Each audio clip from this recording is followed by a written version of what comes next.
नमस्कार दोस्तों, मेरा नाम अनिल सोलंकी है। मेरे यूट्यूब मंच लाउड जाट वॉइस में आप सबका स्वागत है। दोस्तों, आज से 820 साल पहले की आपको एक ऐतिहासिक घटना बताता हूँ। हमारे देश में इस्लामिक साम्राज्य की स्थापना करने वाले मोहम्मद गोरी की आज से 820 साल पहले हत्या हुई थी। लाहौर से 40 किलोमीटर आगे एक जगह धमियक नाम की जगह पर। तो मोहम्मद गोरी की हत्या को आज 820 साल हो गए हैं। 15 मार्च 1206 को ये हत्या हुई थी और आज हम बैठे हैं 16 मार्च 2026 में। तो उसके बारे में दोस्तों दो थ्योरियां दी जाती हैं।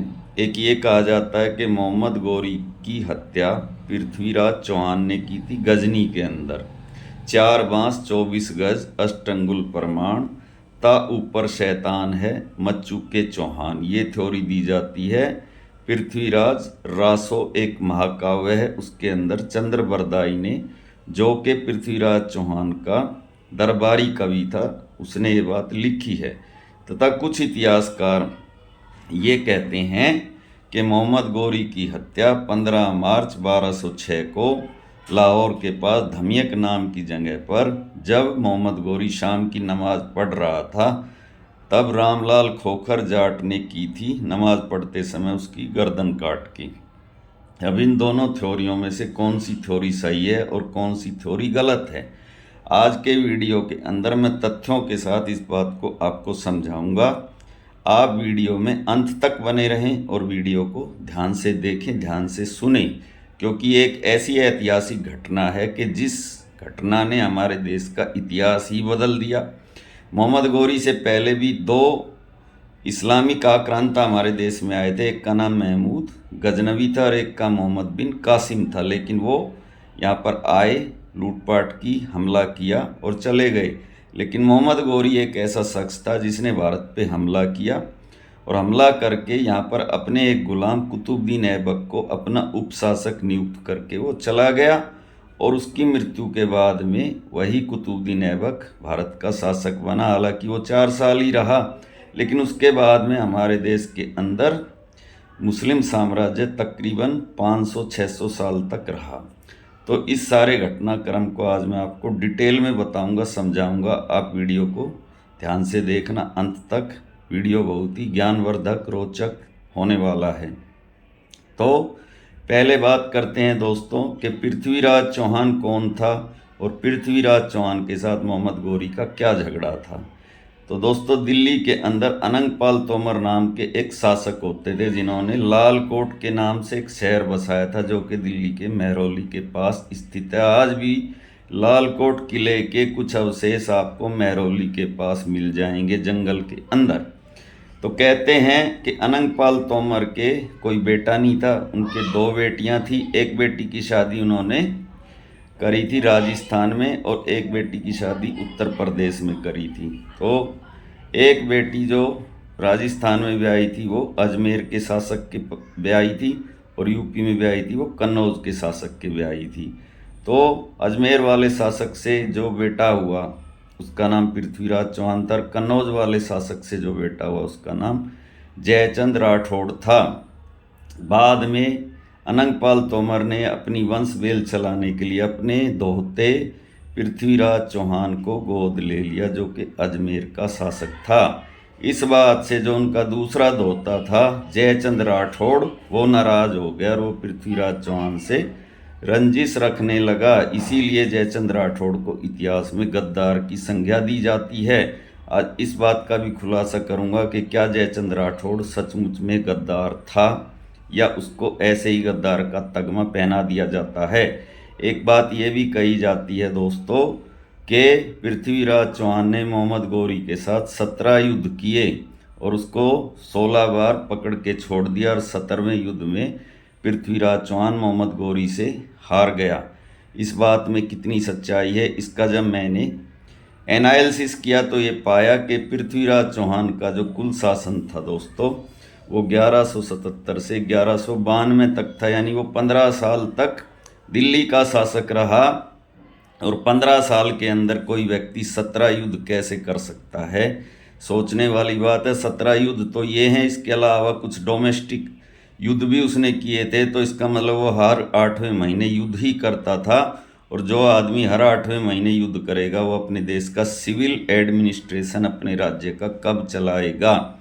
अब बात करते हैं दोस्तों कि पृथ्वीराज चौहान और मोहम्मद गौरी के बीच में पहला युद्ध कब हुआ। पहला युद्ध हुआ 1191 में। और ये बात सच है कि इस युद्ध में पृथ्वीराज चौहान ने मोहम्मद गौरी को हरा दिया था और मोहम्मद गौरी अपनी जान बचाकर गजनी भागा था।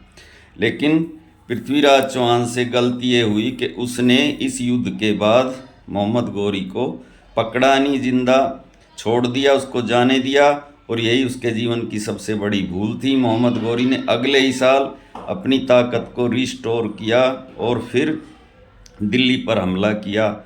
और इस युद्ध में पृथ्वीराज चौहान मोहम्मद गौरी से हार गया।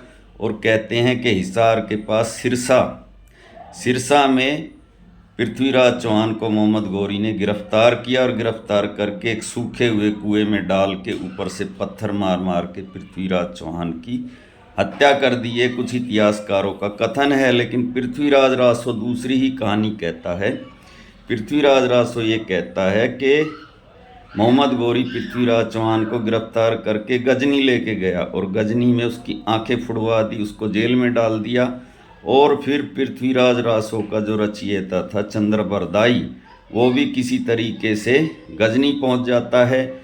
और वो मोहम्मद गौरी को ये कहता है कि हमारे सम्राट पृथ्वीराज चौहान के अंदर एक गुण है, वो शब्द भेदी बाण के ज्ञाता हैं, आप उनकी इस कला का टेस्ट लीजिए। उसके बाद कहते हैं मोहम्मद गौरी दरबार लगाता है और उस दरबार में वो जितने ऊंचे सिंहासन पर बैठा था, तो कहते हैं जब पृथ्वीराज चौहान को धनुष बाण दिया जाता है और उनका टेस्ट लिया जाता है शब्द भेदी बाण का, तो वो जो चंद्रबरदाई था वो गाकर समझाता है संस्कृत में 4 बास 24 गज अष्टंगुल प्रमाण, ताऊ पर शैतान है मत चूके। चौहान और पृथ्वीराज चौहान तीर मारकर मोहम्मद गौरी की हत्या कर देता है। उसके बाद पृथ्वीराज चौहान तलवार से चंद्रबरदाई की गर्दन काट देता है और चंद्रबरदाई तलवार से पृथ्वीराज चौहान की गर्दन काट देता है।